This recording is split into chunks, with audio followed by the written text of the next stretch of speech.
Vamos a finalizar con lo que Pablo nos dice en esta porción que estamos estudiando acerca de Jesucristo siendo nuestro gran reconciliador con Dios. Pablo nos induce a la nueva y revolucionaria idea de una nueva creación.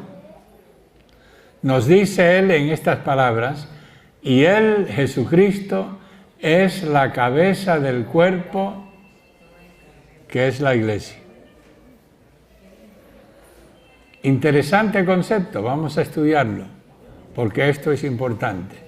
¿Por qué fue necesaria una nueva creación? A cuenta del pecado de Adán y Eva, ellos fueron expulsados del huerto y nosotros, a consecuencia de la expulsión de ellos, también nacimos y estamos fuera del Edén, estamos fuera de la presencia de Dios, vivimos en un mundo de pecado. Cada ser humano, no solo con la tendencia al pecado, pero que de las acciones de pecado. Nos dice Romanos: todos pecamos o pecaron y están destituidos. ¿Qué quiere decir destituidos? Sin derecho alguno. Ninguno, ni el Papa de Roma, tiene el derecho de ir al cielo, aparte de Jesucristo. Todos somos hijos de Adán y a consecuencia sufrimos las consecuencias de su pecado y las tendencias de su pecado. Tenemos la expresión sencillamente que nos aclara el porqué. Muy limpio eres de ojos para ver el mal. El Edén representaba literalmente el paraíso, el lugar donde Dios existía, donde no había ningún mal absolutamente. Era todo pureza, era todo limpieza, era todo perfección. Yo soy uno que creo que los animales no tenían las tendencias que tienen hoy. Un tigre no era salvaje, un león no era salvaje. Yo sé que hay otros que están en desacuerdo conmigo y dicen sencillamente: los animales han tenido sus tendencias desde el principio. Yo no creo. Yo creo que cuando Adán pecó, afectó a todo el universo. Fíjese que nos dice Pedro más adelante que el mundo será quemado con fuego y después vienen los nuevos cielos y la nueva tierra. Todo el universo ha sido afectado por la caída del hombre. Y la consecuencia es que para que haya otra vez en el universo que Dios ha hecho perfección, todo tiene que ser destruido y todo tiene que ser reconstruido. ¿Qué le parece lo malo que es el pecado? ¿Le da una idea? Y nosotros pensamos que es insignificante, que no importa. Yo digo una mentirita y está bien. ¿Cómo me va a juzgar Dios por una mentirita? Les digo a ustedes, si Dios hizo eso por una mordida de manzana, ¿qué va a hacer con nosotros que de veras hemos hecho maldad? Ahora eso nos lleva a tener que decir qué fue la mordida de la manzana, si fue manzana. Fue un acto de rebeldía. Yo no necesito a Dios, yo quiero hacer lo que me da la gana. Y el hombre lo está diciendo hasta el día de hoy. Yo tuve un secretario en Costa Rica cuando vivía allí.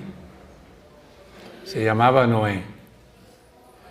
Y Noé me vino un día, era de una familia cristiana, y me viene Noé un día y me dice: voy a renunciar al trabajo.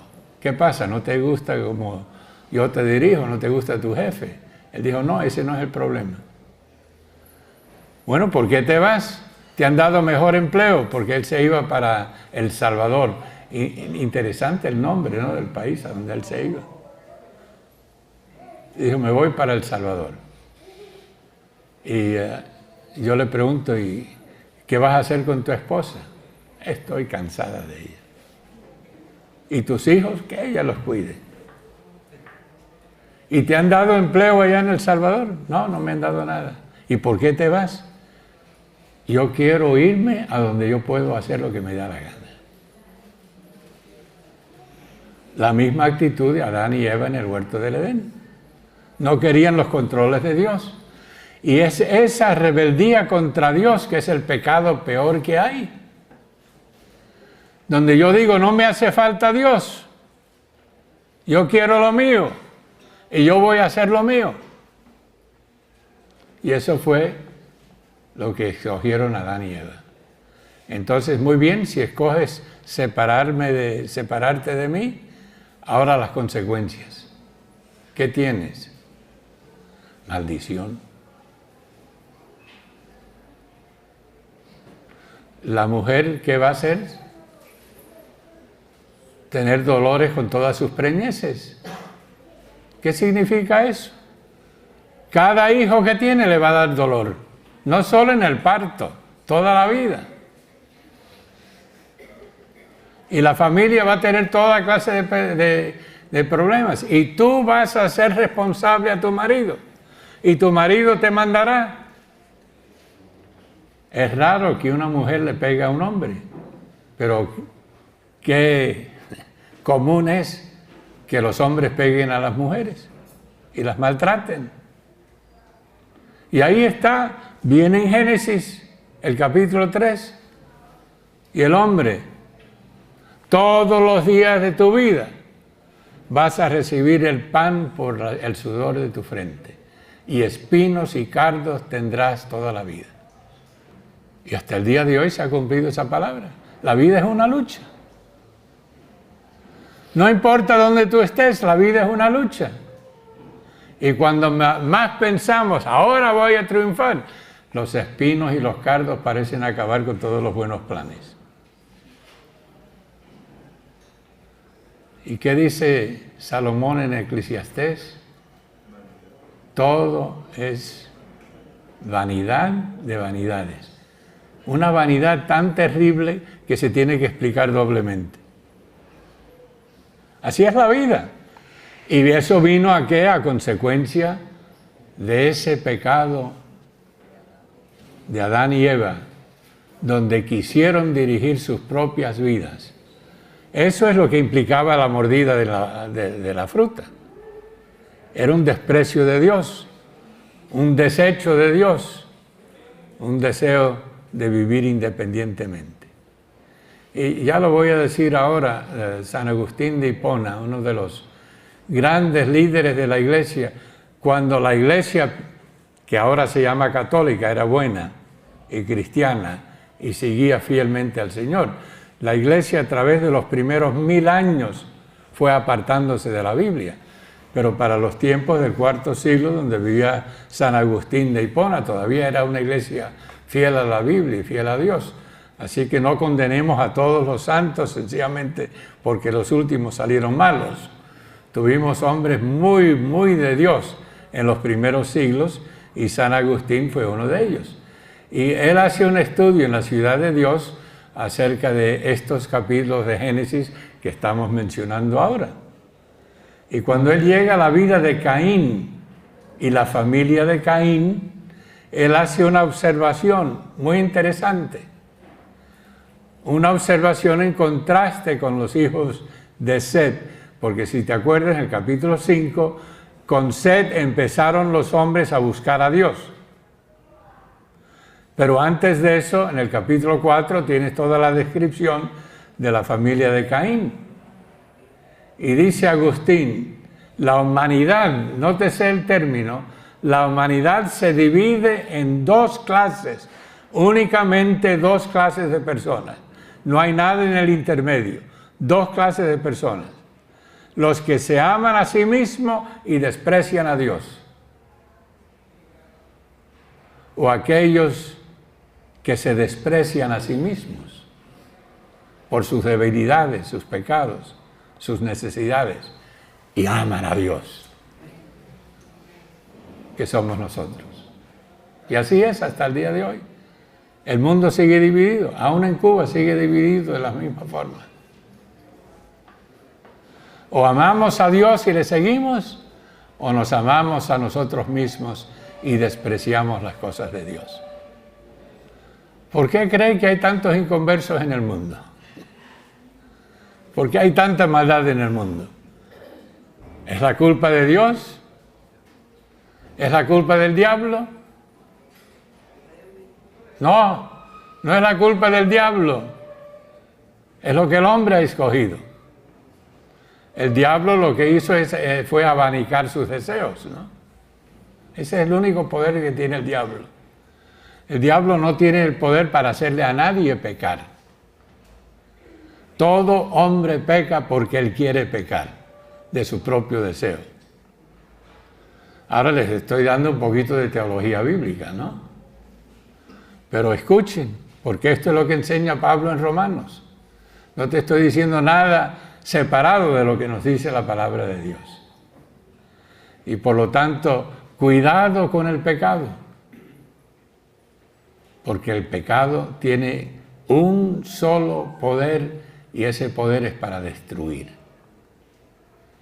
Y te metes en pecado, te va a destruir. ¿Te acuerdas el hombre en Primera de Corintios que pecó con su parienta, no? Entrégalo al diablo. Y ahí se va a arrepentir. Para sanarlo. ¿Qué iba a hacer el diablo? Iba a acabar con él. Y luego, como el hijo pródigo, comiendo pajas que se servían a los cerdos, se da cuenta, hay un Dios. Yo no tengo que seguir viviendo de esta forma. Y llega el arrepentimiento, ¿comprendes? El pecado es horrible, mis hermanos, es terrible. Ninguno de nosotros nos damos cuenta qué malo es mi pecado y por qué yo debo cuidar mi corazón en todo sentido. Bueno, perdone, dejé el estudio y empecé a predicar. Todos estamos destituidos de la gloria de Dios. Nuestro pecado nos condena. Fíjese, ¿qué clasifica a Dios como pecado? Dice que estamos bajo el juicio de Dios. ¿Por qué? Que estamos perdidos, desobedientes, sin paz, sin Dios, deshonestos, ávaros, hijos de la ira, fornicarios, idólatras, ciegos, cobardes, impenitentes, abominables, inmundos, necios, vanos. Todas estas son palabras de la Biblia para describirte a ti y describirme a mí y describir a la humanidad. Es un cuadro bonito. No digo yo que necesitamos a Cristo. ¿Quién nos puede salvar? ¿Cómo podemos ser rescatados cuando a ese nivel hemos llegado? Gracias a Dios que hay un remedio. Dios se hace carne con un fin de dar su vida por la vida tuya. Yo no sé por qué Cristo estuvo dispuesto a morir por mí. Yo no lo comprendo. Yo no merecía el perdón. En mi rebeldía yo merecía las llamas eternas del infierno. Pero de tal manera me amó Dios el Padre, que envió a su Hijo Jesucristo para rescatar a este sinvergüenza, que no tenía esperanza. Y lo hizo sin tener que haberlo hecho. Dios pudiera haber arrasado con el mundo en el momento que Adán y Eva pecaron. Pero cuán grande la misericordia de Dios. Y esto es lo que nos está tratando de hacer ver Pablo al introducir a Cristo de esta forma. Y para este propósito, Dios procede a actuar en este mundo para crear algo especial. Primero entrega su vida por nosotros. Pero la segunda cosa, hace falta rescatar a un pueblo para Dios. Y Dios crea la iglesia. La iglesia es la respuesta a este mundo perdido. Y ahora tenemos un refugio, tenemos un lugar, tenemos algo donde no hay muerte, donde hay eternidad en el sentido, sí, muerte física, pero no espiritual. Eso es lo que representa la iglesia. Y Cristo vino para establecer un cuerpo aquí en la iglesia, en el mundo, que llamamos iglesia. Y Él, Jesucristo, es la cabeza de esa iglesia. Él, que es el principio, principia una cosa nueva, que no existía antes en la tierra. En Israel había el pueblo de Dios, pero este concepto de un refugio para todo el mundo es nuevo. En el mundo pasado de Israel, si tú querías encontrar al Dios verdadero, tú tenías que ir a Israel. Pero ahora, porque hay iglesia, Dios te dice a ti, me dice a mí, ir por todo el mundo y empezar a reclamar que la gente venga a la iglesia, porque en la iglesia hay rescate. ¡Qué diferencia, qué gloria, ¿no? No digo yo que me he gozado en los últimos años viajando de aquí para allá, por toda América Latina, con un mensaje. Cristo tiene la respuesta para tu vida. Y eso es lo que es la iglesia. Y es a lo que todos pertenecemos. ¿Cómo es que yo me llevo con un metodista? ¿Cómo es que yo amo a los bautistas? No es por la denominación, es porque somos de Cristo.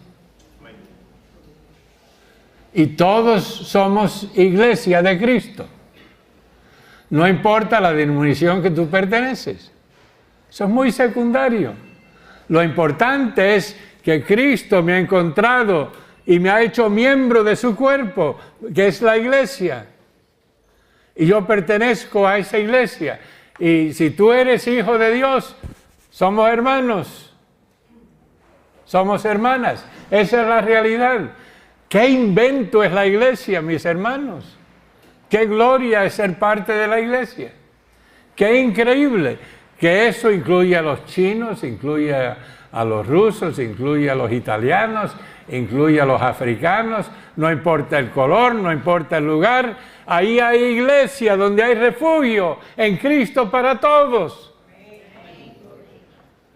Mis hermanos, hay que edificar esa iglesia y hay que gloriarnos en esa iglesia y buscar que aquellos que todavía están en sus pecados encuentren a la cabeza de esa iglesia y que vengan para recibir todos los placeres que hay en Dios. Todas las cosas buenas que existen están en Dios y ahí está la verdadera felicidad. Los placeres del mundo son totalmente pasajeros. Tú sales y dices, hoy me voy a gozar, pero espera hasta mañana. ¿Por qué metí yo la pata? ¿Por qué hice eso? Y el pecado siempre trae amargura, nunca trae felicidad. Pero servir a Dios trae gozo. Esta mañana estábamos hablando, Carolina y yo. Hemos completado una semana aquí, en este país, que es mi tierra. Salimos mañana. Ya ve, hasta tengo lágrimas. Porque uno ama su tierra, ¿no? Pero estábamos comentando, mi señora y yo estábamos diciendo, qué lindas semanas hemos pasado. ¿No es cierto, Rosely? Hemos ido por esas carreteras brincoteando de aquí para allá y todo lo demás, a veces con incomodidad, pero ¿qué importa? Allí estaba la iglesia de Cristo, donde podíamos unirnos y abrazar y a besar al pueblo de Dios, que es mi pueblo. Y amarnos los unos a los otros.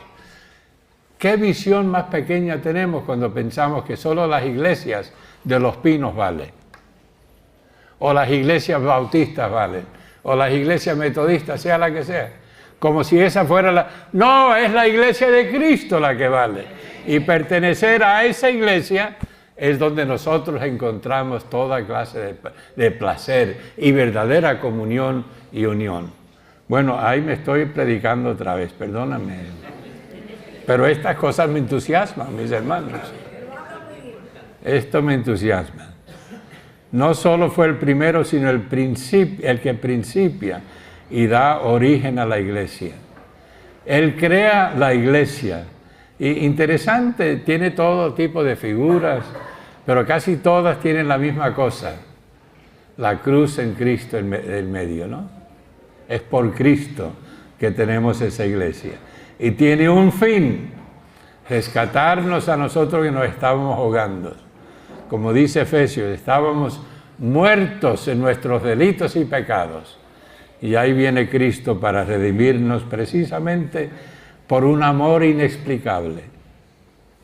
Yo no sé cómo Dios puede amar a este mundo tan pecador. Él tan santo. Y mira la maldad que se ve por todas partes. ¿Cómo es posible que Dios ama a este mundo? Qué grande tiene que ser Dios. Ahora, unas fotografías, por decir así, de la iglesia. La iglesia es una creación de Dios. Nosotros los hombres no la hacemos, Dios la hace. Que reúne a aquellos que han respondido al llamado de Cristo y que por fe lo han aceptado como Salvador. Es tan sencillo, nada complicado. Todos tenemos solo una entrada a esa iglesia y por una base que es Cristo. La iglesia es un organismo vivo, no es muerto. Qué triste una iglesia muerta, ¿no? Donde ya perdieron el gozo en Cristo, donde ya servir a Cristo es una pena. Qué horrible es aún es decir tal cosa. ¿Cómo es que servir a Cristo puede ser una pena? Es el gozo más grande que puede tener un hombre. Un organismo vivo compuesto de los redimidos, unidos unos a otros en una comunión vital. Por eso hablamos de la comunión entre cristianos. Esa unión mutua que hay, donde yo llego a un punto donde nunca he estado, ahí está la iglesia y al instante somos uno. Yo he tenido esa experiencia vez tras vez, tras vez, por toda América Latina y también he tenido el privilegio de encontrarlo hasta en España, ¿qué le parece? Y cuando uno se mete con el pueblo de Dios, como si nos hubiéramos conocido toda la vida. Este hermano y yo nos conocimos esta mañana como a las 8:30. Y a los 5 minutos nos estábamos abrazando. ¿Qué le parece? ¿Dónde se ve eso? Cuando hay dos que aman al Señor. Eso es iglesia. Qué triste cuando en la iglesia empezamos a pelear y a tener envidias y hacer acusaciones donde no hay amor. Una iglesia llena de pleitos, ¿usted cree que esa iglesia puede agradar a Dios? El que vino a sanar el alma, la iglesia, como decía un teólogo, es una comunión de perdonadores. Me gusta esa frase. Donde cuando otro peca contra mí, yo perdono. Una comunión de perdonadores. Porque Cristo nos perdonó primero. Y si Cristo me perdonó a mí, ¿quién soy yo para no perdonar al prójimo? La iglesia es el medio por el cual Cristo hace su trabajo y cumple sus propósitos aquí en la tierra. id por todo el mundo y predicad el Evangelio. Fueron casi las últimas palabras de Jesucristo. ¿Por qué? Para que esta iglesia haga realidad en todas partes de la tierra. Hace 2 años mi señora y yo subimos los Andes al lago Titicaca, a este lago increíble donde los indígenas, porque solo son indios los que viven ahí, los indígenas han hecho de paja que crece en esos lugares islas donde viven en el lago, increíble. Y nosotros llegamos allí porque habían venido 2 o 3 inditos a una conferencia como esta, habían bajado ellos con mucha dificultad y dijo, señor Thompson, nadie nos quiere, nadie está dispuesto a subir las montañas para verlos a nosotros. Y yo le dije, yo voy. Y como se reunieron esos inditos, con qué gozo cantaban, con qué gozo recibían la palabra de Dios. Eso es iglesia. Y qué gozo es ir y ministrar a la iglesia de Cristo y servir a esa iglesia. No saben ustedes lo que se están perdiendo si están sirviendo al mundo en lugar de estar sirviendo a Dios. Porque donde está el gozo, y con esto no quiero decir que uno tiene que ser pastor y predicador. Hay muchas maneras de servir la iglesia. A veces dando gotitas de agua fría a aquel que tiene sed. La iglesia es el medio por el cual la unión de Jesucristo con su pueblo se hace real e íntima.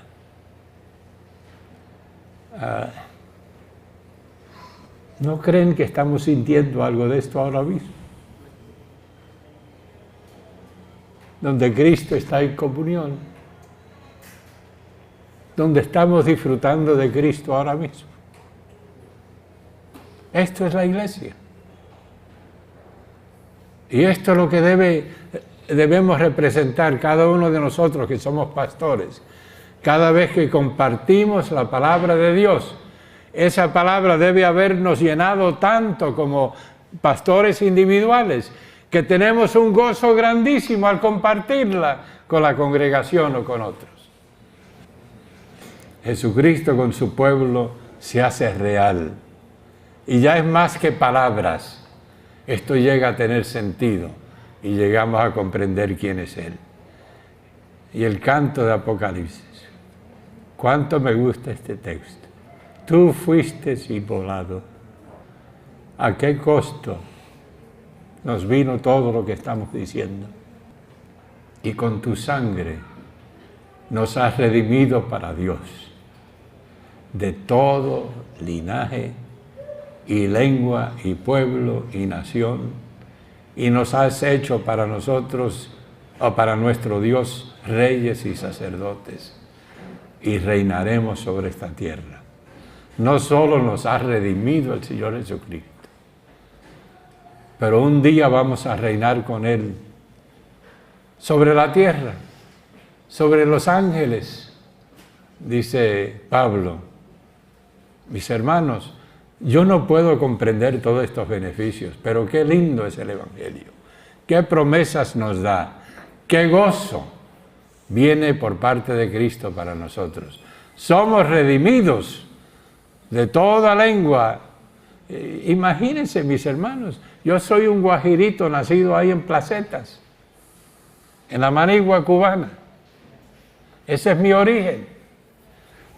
Y mira los privilegios que me ha dado Dios por toda América Latina, desde los lugares más sureños de Argentina y Chile hasta los lugares más norteños de México. He tenido el privilegio de predicar su palabra. Un guajirito de Placetas, ¿qué le parece? Y así es nuestro Dios. Él quiere usarnos, pero tenemos que dejar que Él nos use. Es una combinación, Él no obliga a nadie a servirle. Pero qué gozo cuando estamos dispuestos, Señor, aquí estoy, úsame, aquí está mi corazón, está mi vida. Yo quiero ser útil para tu reino. Y Cristo es la cabeza, perdonen el esqueleto, pero es la idea que necesitamos comprender. A veces nosotros como pastores creemos que somos la iglesia. La iglesia es mía, no, la cabeza de la iglesia siempre es Cristo. Siempre. Más bien piénsate como el dedito más pequeño de tu pie. Ahí estás tú, por la gracia de Dios. Y debes dar gracias porque estás incluido. Algunos se piensan en el cuello, ¿no?, que dirigen la cabeza de Cristo. No, estamos equivocados. Cristo es lo suficiente grande, pero algunos se piensan muy importantes y grandes en la tierra, salen por ahí actuando como si fueran artistas de Hollywood y se parecen más mundanos que cristianos. Pero ahí los dejamos, están autoengañados. Todos nosotros, ninguno merecemos ser parte de ese cuerpo y debemos gloriarnos. Nosotros, sin embargo, estamos incluidos y Cristo es la cabeza, el que es el principio, el primogénito de entre los muertos, para que en todo tenga la preeminencia. El primero en resucitar de los muertos, para prometernos a nosotros resurrección y vida eterna. Colosenses 1:18. ¿Quién es la cabeza de la iglesia donde tú adoras? ¿Será Cristo o será el pastor? Si es el pastor, ay de ti, ¿no? Porque va a haber muchos problemas ahí. A menos que Cristo sea la cabeza, el que dirige, el que controla, y el pastor está buscando esa dirección de Dios, esa iglesia no va a tener éxito. Cristo es la cabeza. Jesucristo creó la iglesia para rescatarnos del mundo y del pecado con el fin de que nosotros sirvamos a Dios. Y aquí pudiéramos hablar un poco de mundanalidad. No hay tiempo, sencillamente les recuerdo que vivimos en dos mundos. Este mundo está dividido entre aquellos que pertenecen a la iglesia de Cristo y aquellos que se deleitan en este mundo lleno de pecado. ¿Cómo puedo yo, si he recibido a Cristo como Salvador, sabiendo que Él sacrificó tanto para darme salvación, tratar de hallar gozo y placer en un mundo que odia a Dios? Es totalmente incongruo. No tiene sentido. La mundanalidad, el amor al mundo y a las cosas del mundo no tienen sentido para un cristiano. Tú no puedes tener un pie en la iglesia y el otro pie en el mundo, que no funciona, porque son incompatibles. Y ustedes, jovencitos que están aquí, gracias que han llegado, acuérdense de lo que acabo de decir. El mundo nunca te dará gozo, solo te traerá dolor y tristeza. Si tú quieres vivir una vida que vale la pena, busca a Cristo y sigue a Cristo. Y esa vida tendrá toda clase de valor. Pero recuerda, hay dos mundos. Está el mundo de Dios y está este mundo lleno de maldad y tristeza y engaño, crimen, de lo peor que tú puedes pensar. Así es este mundo sin Dios. Les recordamos que hay dos clases de personas: los que aman a Dios y por lo tanto desprecian sus propias vidas, y aquellos que se aman a sí mismos y desprecian a Dios. La iglesia entonces apunta al pueblo de Dios y a Jesucristo. Él da vida eterna a los que pertenecen a su iglesia. Y aquí, qué lindo el cuadro, ¿no? Dos iglesias, las dos dando reflejo de lo que representan. Y qué lindo cuando en este mundo En toda verdad, la iglesia refleja a Jesucristo.